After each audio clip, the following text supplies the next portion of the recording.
ఏదైనా ఉంటే ప్రజలకు మంచి చేయాలే కానీ వారి మధ్య తగువులు పడేలా చిచ్చు పెట్టవద్దని కావలి ఎమ్మెల్యే రామిరెడ్డి ప్రతాప్ కుమార్ రెడ్డి తెలుగుదేశం నేతలకు సూచించారు.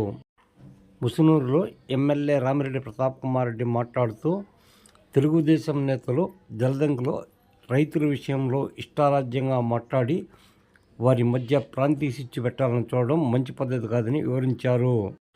కావులి ప్రాంత రైతుల అభివృద్ధితో పాటు జలదంక ప్రాంత రైతుల అభివృద్ధి చెందాలన్నదే తమ లక్ష్యమని వివరించారు.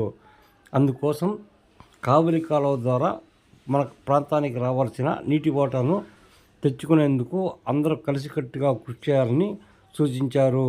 అలా కాకుండా రైతుల మీద చిచ్చు పెట్టాలని ప్రయత్నిస్తే ప్రజలు బుద్ధి చెప్తారని ఈ మేరకు ఆయన హెచ్చరించారు. జగదంకి మండలంలో భయానక ప్రెస్ మీట్ పెట్టడం జరిగింది.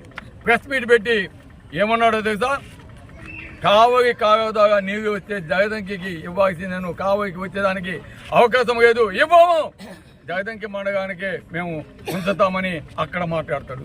దానికి వేణుగోపాల్ రెడ్డి కావ్యకృష్ణ బాగా చెప్పావు, బ్రహ్మణంగా చెప్పావు, నువ్వు మంచి పని చేసావు, జగదంకి మండగా ప్రజలకే ఇస్తానని చెప్పడం చాలా బాగుంది అని చెప్పి అంటే బాగుండాలి, రైతాంగం అంతా బాగుండాలి.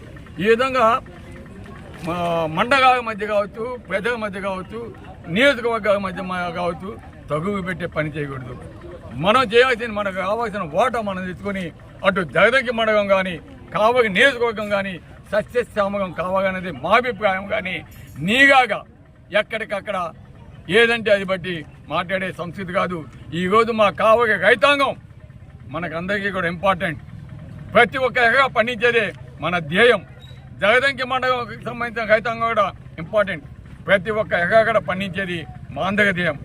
మనం చేయాల్సిన పని సంఘం బైపాస్ కెనాల్ శాంక్షన్ చేయించి ఆ నీరు మనకు కావాల్సిన ప్రతి ఒక్క నీటి బొట్టు కూడా మనకి తెచ్చేదానికి మనం ట్రై చేయాలా.